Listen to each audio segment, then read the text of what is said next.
Doctor Baba Saheb Ambedkar open university.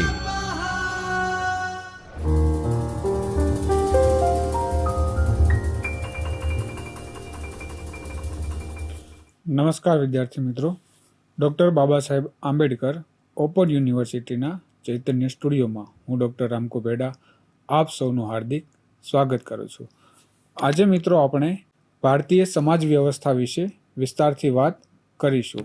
આજે આપણે paper number 4ના social science and understanding India વિષય ઉપર, જેમાં unit number 4 developing a social sense for a journalist વિષય ઉપર વાત કરીશું। ભારતીય સમાજ વ્યવસ્થાની શક્તિઓ। આપણે મિત્રો જાણીએ છીએ કે કોઈ પણ વસ્તુ હોય તેમના હકારાત્મક અને નકારાત્મક બંને પ્રકારના પાસા હોય છે। એમ ભારતીય સમાજ વ્યવસ્થા જે છે એમની કેટલીક વિશિષ્ટ શક્તિઓ છે, જેની આજે આપણે ઊંડાણપૂર્વક ચર્ચા કરીશું। કુટુંબ એ ભારતની સૌથી મહત્વપૂર્ણ સંસ્થા છે જે યુગોથી ચાલી આવે છે। ભારતમાં ઓછા ઔદ્યોગિક પરંપરાગત પૂર્વીય સમાજોની જેમ એક સામૂહિકવાદી સમાજ છે જે કુટુંબની અખંડિતતા, વફાદારી અને એકતા પર ભાર મૂકે છે। આપણે ત્યાં મિત્રો જોઈએ તો મોટા ભાગે સંયુક્ત કુટુંબની વાતાવરણ જોવા મળતું હતું, પણ તે સિનારીઓ બદલાતા અત્યારે મોટા ભાગે શહેરોમાં વિભક્ત કુટુંબ અને ધીરે ધીરે ગામડાઓમાં પણ વિભક્ત કુટુંબોની સંખ્યા વધી રહી છે। સીઈ હુઈ અને એચ દ્વારા વ્યાખ્યાયિત કરાયેલા સામૂહિક વ્યક્તિવાદની વિરુદ્ધ છે અને સંવાદિતા, પરસ્પર નિર્ભરતા અને અન્ય લોકો માટે ચિંતાની ભાવના રજૂ કરે છે। આપણે દાખલા તરીકે આપણે જે સમાજમાં રહીએ છીએ તો તે સમાજમાં મોટા ભાગે કુટુંબો જે છે તે એકબીજાની સાથે રહેલા છે, તેમાં સામૂહિકવાદની ભાવના વધારે જોવા મળે છે। તેમાં એકબીજા સાથે સંવાદિતા સાધવામાં આવે છે, એકબીજા ઉપર નિર્ભર હોય છે। દાખલા તરીકે આપણે બાળક જોઈએ તો તે સામાન્ય રીતે મા બાપ ઉપર નિર્ભર હોય છે। આપણે ત્યાં પિતૃસત્તાક વ્યવસ્થા જોવા મળે છે, તો તેમાં સ્ત્રીઓ પુરુષો ઉપર નિર્ભર રહેતી હોય છે અને અન્ય લોકો એટલે કે પરિવારના જુદા જુદા લોકોની અથવા વૃદ્ધ લોકો હોય છે તો તેમની ચિંતાઓ વ્યક્ત કરવામાં આવે છે અથવા તેમની ધ્યાન રાખવામાં આવે છે। તેવી જ રીતે બાળકનું પણ ધ્યાન રાખવામાં આવતું હોય છે। ખાસ કરીને આપણે જોઈએ તો આપણે કારકિર્દીની પસંદગી કરીએ છીએ, જીવનસાથીની પસંદગી કરીએ છીએ, લગ્ન જેવા નાના મોટા નિર્ણયોમાં કુટુંબના સભ્યો અને સગા સંબંધીઓ આપણા નિર્ણયોને પ્રભાવિત કરતા હોય છે। એકબીજા સાથે સહકાર આપવાની તૈયારીમાં સામૂહિકતા પ્રતિબિંબિત થાય છે। હવે આપણે સામાન્ય રીતે કોઈ પણ વસ્તુ જોઈએ તો તેમાં કોઈ પણ પ્રકારની કામગીરી, પ્રસંગ કે જવાબદારી નિભાવવાની વાત આવે તો તેમાં સમાજના કે કુટુંબના દરેક વ્યક્તિઓ એકબીજાને સહકાર આપતા હોય છે અને સાથે મળીને હળીમળીને કાર્ય કરતા હોય છે। ભારતીય પરિવાર વ્યક્તિઓ અને સમુદાયના જીવનમાં મહત્વપૂર્ણ ભૂમિકા ભજવે છે। આગળ આપણે જેમ વાત કરી તેમ તે દરેક પ્રકારના સામુદાયિક જીવનના પાસાને સ્પર્શે છે અને તેમના જીવનમાં કોઈપણ પ્રકારના નિર્ણયો લેવામાં મહત્વપૂર્ણ ભૂમિકા પણ ભજવતો હોય છે। આપણે હિન્દુ પરિવારો માટે વિસ્તૃત કુટુંબ અને સગપણના સંબંધો ખૂબ જ મૂલ્યવાન છે।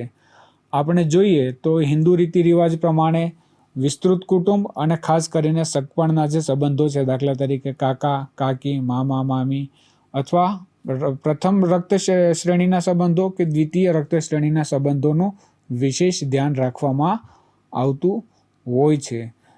ભારતમાં પરિવારો સામાન્ય રીતે પરંપરાગત પિતૃસત્તાક માન્યતાઓનું પાલન કરે છે, જેમાં પિતૃવંશીય વંશ, પતિના પરિવારની તરફેણમાં રહેવાની વ્યવસ્થા અને પરંપરાગત લિંગ ભૂમિકાઓ ઉપર ભાર મૂકવામાં આવે છે। હવે આપણે પિતૃસત્તાક કુટુંબ જે હોય છે તેમાં દરેક પ્રકારના નિર્ણયો લેવાની શક્તિ પુરુષો પાસે હોય છે। તેમાં મહિલાઓને નિર્ણય શક્તિમાં સ્થાન વત્તા ઓછા અંશે ઓછું આપવામાં આવે છે અથવા ક્યાંક ક્યાંક નહિવત પણ આપવામાં આવતું હોય છે અને લગ્ન પછી સ્ત્રી પુરુષના ઘરે રહેવા જાય છે અને ઘરનું પાલન પોષણ કરવાની જવાબદારી મોટાભાગે પુરુષોની હોય છે. ભારતીય પરિવાર મજબૂત, સ્થિતિસ્થાપક અને ટકાઉ હોવા માટે સમગ્ર દુનિયામાં જાણીતો છે. આપણે જોઈએ મિત્રો કે ભારતીય પરિવારોની મજબૂતીનું કારણ તેની સ્થિતિસ્થાપક અને ટકાઉ હોવા માટે જાણીતું છે. તેની પાછળના કારણ છે કે સમૂહમાં રહેતા લોકો એકબીજા સાથે હળીમળીને રહેતા હોય છે, તેથી તેમનું માનસિક સ્વાસ્થ્ય અને શારીરિક સ્વાસ્થ્ય પણ સારું હોય છે અને તે સારી રીતે પોતાના કાર્યો કરી શકતું હોય છે. તેના માટે સમગ્ર દુનિયામાં તેમની ચર્ચા પણ થતી હોય છે. ઘણા સંશોધકો માને છે કે ભારતીય વૈશ્વિક સ્તરે સફળતા હાંસલ કરી રહ્યા છે તેનું કારણ તેઓએ સંયુક્ત કુટુંબ પ્રણાલીને આપેલું મહત્વ છે. તો આપણે જોઈએ તો વ્યક્તિગત રીતે જેમનો ઉછેર થયો હોય કે નાના કુટુંબમાં ઉછેર થયો હોય તે બાળકો અને સંયુક્ત કુટુંબમાં જે બાળકોનો ઉછેર થયો હોય તે બાળકોની લાઈફસ્ટાઈલ, શીખવાની શૈલી, વાતચીત કરવાની કળા વગેરેમાં અંતર હોય છે અને સંયુક્ત કુટુંબમાં રહેલું બાળક કે ઉછરેલું બાળક તે અન્ય બાળકો કરતાં શીખવા માટે અને કંઈક કરવા માટે હંમેશા આગળ પડતું હોય છે. આજના અત્યંત સ્પર્ધાત્મક વાતાવરણમાં પણ ટેન્શન મુક્ત, સુખી અને સંતોષી જીવન જીવવા માટે પરિવારના તમામ સભ્યોનો સંકલિત પ્રયાસ એ કોઈપણ સમસ્યાઓનું નિરાકરણ લાવવાની ચાવી હોવાનું માનવામાં આવે છે. ટોચના કોર્પોરેટ નેતાઓ, સફળ એથ્લેટ્સ અથવા પ્રખ્યાત અભિનેતાઓ હોવા છતાં ભારતીયો ઘણીવાર ઘરના પરિવારને પ્રાથમિકતા આપે છે. આપણે મિત્રો મોટાભાગે જોઈએ તો આપણા દેશના જે મોટાભાગના ઉદ્યોગપતિઓ છે, સફળ એથ્લેટ્સ એટલે કે રમતવીરો છે અથવા નેતાઓ, અભિનેતાઓ, અભિનેત્રીઓ તે પોતાના પરિવારોને વધુ પ્રાથમિકતા આપે છે અને પરિવાર સાથે સમય ગાળવાનું વધુ પસંદ કરે છે, કારણ કે પરિવારમાં એક ચોક્કસ પ્રકારનો પ્રેમ અને હૂંફ મળી રહેતા હોય છે જે લોકોને જીવન જીવવાની અને આગળ વધવાની પ્રેરણા પૂરી પાડતા હોય છે. પરંતુ વર્તમાન સમયમાં શહેરીકરણ અને આધુનિકરણ સાથે યુવા પેઢી સંયુક્ત કુટુંબના માળખાથી દૂર જઈ રહી છે. ભારતમાં પરંપરાગત સંયુક્ત કુટુંબ વારંવાર મુલાકાતો, નાણાકીય સહાય, બાળ સંભાળ અને ઘરના કામકાજમાં સહાય અને જન્મ, લગ્ન, મૃત્યુ અને તહેવારો જેવી મહત્વપૂર્ણ જીવન ઘટનાઓમાં સક્રિય ભાગીદારી પર ભાર મૂકે છે. સમકાલીન ભારતમાં વધુ આધુનિક વિભક્ત પરિવારોમાં પણ પરંપરાગત સંયુક્ત કુટુંબના પાસાઓ જાળવી રાખવામાં આવે છે અને વિભક્ત કુટુંબ વિસ્તૃત સગપણના નેટવર્ક સાથે મજબૂત રીતે જોડાયેલું છે. આજે મિત્રો આપણે જોઈએ તો આપણા દેશમાં વિભક્ત કુટુંબોની સંખ્યા વધતી જાય છે, પણ તેમ છતાં તેમાં કેટલીક પરંપરાગત સંયુક્ત કુટુંબની જીવનશૈલીને અનુસરવામાં આવે છે, જેમાં લગ્ન સંબંધો હોય, સામાજિક રીતરિવાજો હોય કે તહેવારોની ઉજવણી હોય, તે મોટાભાગની ઘટનાઓમાં ભૂતકાળના સંયુક્ત કુટુંબની જીવનશૈલી આપણને જોવા મળતી હોય છે. પશ્ચિમી સંસ્કૃતિના પ્રભાવ અને મધ્યમ અને ઉચ્ચ વર્ગમાં વિભક્ત પરિવારો તરફના પરિવર્તન છતાં આધુનિક ભારતમાં સંશોધિત વિસ્તૃત કુટુંબનું પ્રાધાન્ય આજે પણ પ્રચલિત છે. ભારતમાં બાળકોના ઉછેરની પ્રથાઓ ઘણીવાર અનુમતિજનક હોય છે, જેમાં બાળકોમાં સ્વતંત્રતા અને આત્મનિર્ભરતાને પ્રોત્સાહિત કરવા પર ઓછો ભાર આપવામાં આવે છે. હવે આપણે જોઈએ તો સામાન્ય રીતે વિભક્ત કુટુંબ હોય કે સંયુક્ત કુટુંબ હોય તેમાં બાળકોના ઉછેરની પ્રથાઓ આપણે ત્યાં અનુમતિજનક એટલે કે એમાં કોઈ બાંધછોડ હોતી નથી, પણ બાળકોને સ્વતંત્રતા અને આત્મનિર્ભરતા ઓછી આપવામાં આવે છે અને તેને કોઈપણ પ્રકારના નિર્ણયો માટે પોતાના મા બાપ અને પોતાના સ્નેહીજનો ઉપર કે પોતાના સગા વહાલાઓ ઉપર નિર્ભર રહેવું પડતું હોય છે, જેના માટેના ચોક્કસ કારણો પણ જવાબદાર હોય છે. જેવા કે દાખલા તરીકે બાળકોમાં પરિપક્વતાનું જે સ્તર હોય છે તે ચોક્કસ ઉંમરે આવતું હોય છે, તેથી તેનામાં પરિપક્વતા ન હોવાથી તેને અમુક પ્રકારના નિર્ણયો લેવા દેવામાં આવતા હોતા નથી. પરિવારો પાસેથી બાળકના વ્યક્તિત્વના વિકાસને ઉત્તેજન આપતું વાતાવરણ બનાવવાની અપેક્ષા રાખવામાં આવતી હોય છે. વધુમાં હિન્દુ માન્યતાઓ અને ફિલસૂફીના સંદર્ભમાં કુટુંબ બાળકના વલણ અને વર્તનને હકારાત્મક રીતે પ્રભાવિત કરે તેવી અપેક્ષા પણ રાખવામાં આવતી હોય છે. શિક્ષણનો અધિકાર, રાઇટ ટુ એજ્યુકેશન. આપણે જોઈએ તો શિક્ષણ એ મૂળભૂત એક માનવ અધિકાર છે અને અન્ય તમામ પ્રકારના માનવ અધિકારોના ઉપયોગ માટે પણ શિક્ષણ લેવું જરૂરી છે. દાખલા તરીકે આપણને શિક્ષણનો મૂળભૂત અધિકાર આપવામાં ન આવે અને બાકીના મૂળભૂત અધિકારોનો ઉપયોગ કરવા માટે કહેવામાં આવે તો શું શિક્ષણ વગર એ બાકીના જે માનવ અધિકારો છે તેનો ઉપયોગ આપણે સારી રીતે કરી શકીએ? આ મિત્રો એક ખૂબ જ વિચારવા જેવી વાત છે. શિક્ષણ એ સૌથી મહત્વની વસ્તુ છે જેના દ્વારા જ આપણે આપણા જીવનમાં બધું જ પ્રાપ્ત કરી શકીએ છીએ અને બધું જ આપણે જે મેળવવા માંગીએ છીએ તે મેળવી શકીએ છીએ. તેના માટે શિક્ષણ સૌથી મોટો ઉપાય છે. તે મહત્વપૂર્ણ વિકાસ લાભો પ્રાપ્ત કરતી વખતે વ્યક્તિગત સ્વતંત્રતા અને સશક્તિકરણને પ્રોત્સાહન આપવાનું કામ કરે છે. શિક્ષણ જે છે વ્યક્તિને જીવનના મહત્વપૂર્ણ લાભ પ્રાપ્ત કરતી વખતે એટલે કે જે તેમના હક કે અધિકાર છે તે માંગતી વખતે તેમની વ્યક્તિગત સ્વતંત્રતાનું સન્માન કરે છે અને વ્યક્તિના સશક્તિકરણને પ્રોત્સાહન આપવાનું મુખ્ય કાર્ય કરે છે.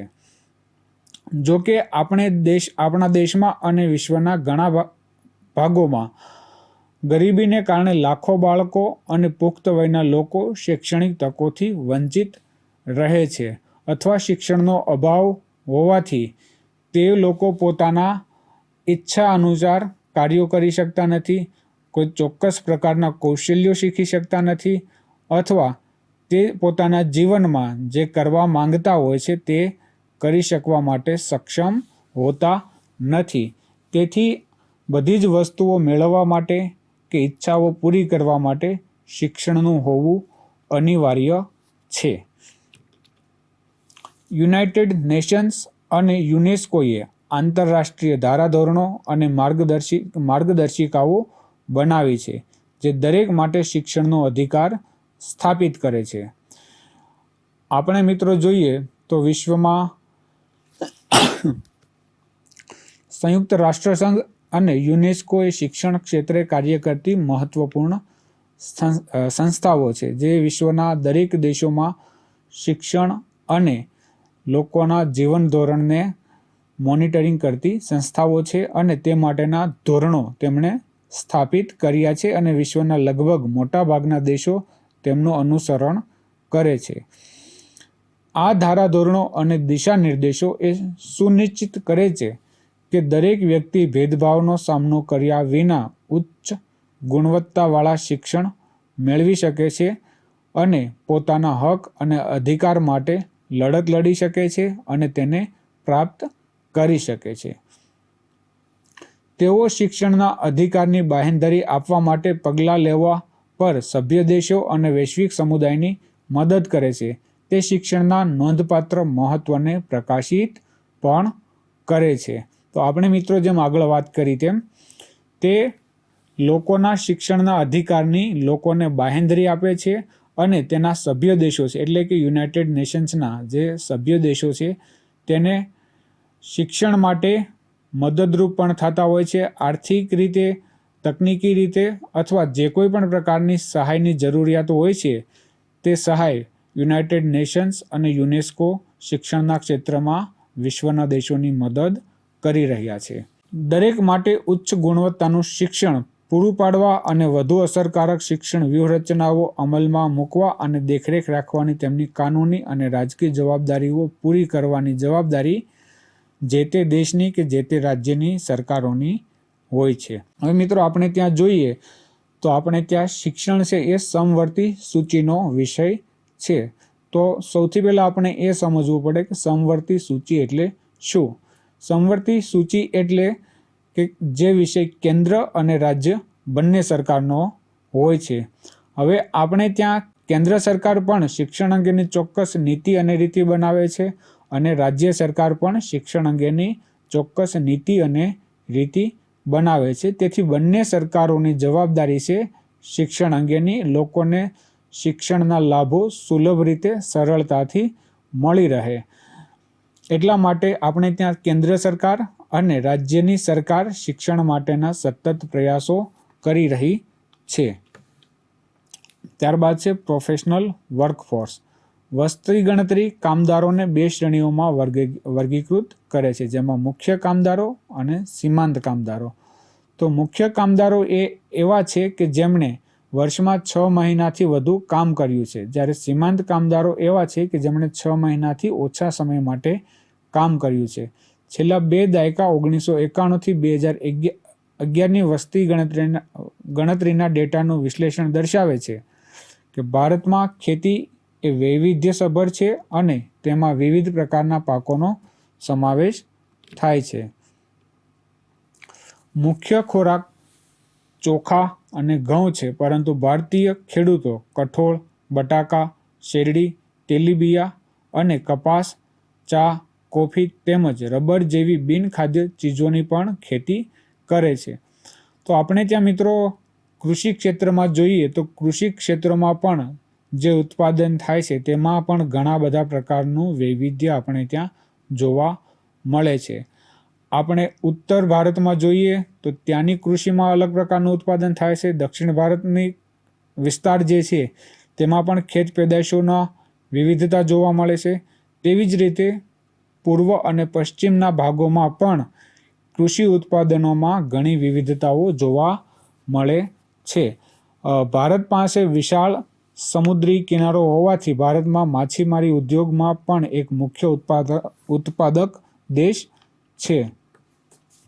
કૃષિ ક્ષેત્રનું વિશાળ હોવા છતાં ભારતમાં પ્રતિ હેક્ટર પાકની ઉપજ આંતરરાષ્ટ્રીય ધોરણોની તુલનામાં સામાન્ય રીતે ઓછી છે. આપણે આજથી લગભગ 10 કે 15 વર્ષ પહેલાં જોઈએ તો આપણું જે કૃષિ ઉત્પાદન હતું તે અન્ય દેશોની સરખામણીમાં ઓછું હતું, કારણ કે આપણી પાસે એટલા રિસોર્સ નહોતા, ટેકનોલોજી નહોતા, ઉપરાંત ખેડૂતોને એટલી ટ્રેનિંગ ન હતી કે વધુમાં વધુ ઉત્પાદન કઈ રીતે લઈ શકાય.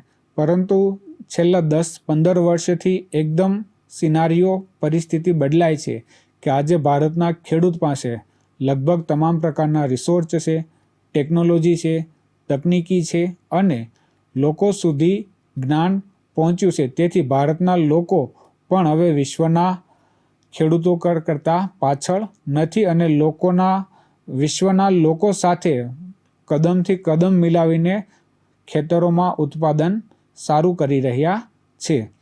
ભારતીય કૃષિને અસર કરતા પડકારો પૈકી એક અયોગ્ય જળ વ્યવસ્થાપન છે. હવે આપણે ત્યાં મિત્રો જોઈએ તો આપણે ત્યાં સૌથી મોટો પ્રશ્ન છે ખેતીને સિંચાઈનો પ્રશ્ન છે. હવે આપણે ત્યાં મોટા ભાગે અત્યાર સુધી જે ખેતી થતી એ વરસાદ આધારિત ખેતી થતી. આજે પણ આપણે જોઈએ તો આપણા દેશમાં ઘણા બધા ક્ષેત્રોમાં સિંચાઈની જરૂરિયાત પ્રમાણે સિંચાઈ મળતી નથી. બહુ જ ઓછા ભાગને સિંચાઈ પૂરી પાડવામાં આવે છે. હવે વરસાદ આધારિત ખેતી હોવાથી આપણે ત્યાં ચોમાસામાં પાકતા પાકોનો જ ઉત્પાદન કરી શકાય છે. શિયાળુ અને ઉનાળુ પાકો માટે સિંચાઈ ઉપર કે નહેર ઉપર કે અન્ય પાણીના સોર્સ ઉપર ડિપેન્ડ રહેવું પડતું હોય છે. સિંચાઈની વ્યવસ્થા સુદૃઢ ન હોવાથી દેશના ઘણા ભાગોમાં ધાર્યું પરિણામ મળી શકતું નથી. દાખલા તરીકે ભારતમાં ચોખાના પાકને અપ્રમાણસર રીતે વધુ પ્રમાણમાં પાણી ફાળવવામાં આવે છે, જે પાણીની અછત અને પર્યાવરણીય સમસ્યાઓમાં પણ વધારો કરે છે. આના કારણે પંજાબ જેવા પ્રદેશોમાં જ્યાં ચોખાની ખેતી થાય છે ત્યાં પાણીના સ્તરમાં વધારો થયો છે, જ્યારે જમીનની ફળદ્રુપતા ઘટી રહી છે. હવે સ્વાભાવિક રીતે આપણે જોઈએ તો જમીનમાં પાણીનું સતત ભરણ થયેલું હોય કે પાણી ભરાયેલું હોય તો તે જમીનની ફળદ્રુપતા ઘટતી હોય છે, કારણ કે તેમાં ક્ષારોનું પ્રમાણ હોય છે. તેથી તે જમીનનું ક્ષરણ કરતા હોય છે. જો કે કૃષિ ભારતીય અર્થવ્યવસ્થાનો 1/3 જેટલો હિસ્સો ધરાવે છે અને અંદાજે 60% શ્રમબળને રોજગારી આપે છે. આપણે જોઈએ મિત્રો તો અત્યાર સુધી આપણા દેશમાં કૃષિ એવું ક્ષેત્ર હતું જે સૌથી વધુ લોકોને રોજગારી આપતું હતું. આ ક્ષેત્રમાં પ્રગતિ હોવા છતાં આ સમસ્યાઓ દાયકાઓથી ભારતને નિરાશ કરતી રહી છે. એક અંદાજ પ્રમાણે સરકાર દ્વારા સબસિડીવાળા પાકોની લણણી, પરિવહન અને સંગ્રહોમાં યોગ્ય વ્યવસ્થાના અભાવને કારણે કુલ કૃષિ ઉત્પાદનના 5મા ભાગ જેટલું નુકસાન થાય છે. તો આજે મિત્રો આપણે ભારતીય અર્થવ્યવસ્થામાં કૃષિનું મહત્ત્વ વિશે વાત કરી, તેમજ ભારતીય સમાજ વ્યવસ્થાના વિભક્ત કુટુંબ અને સંયુક્ત કુટુંબ વિશે સમજ મેળવી. આગળના લેક્ચરમાં આપણે નવા વિષય સાથે મળીશું. ત્યાં સુધી આપ મને રજા આપશો. ધન્યવાદ મિત્રો. स्वाध्यायः परमः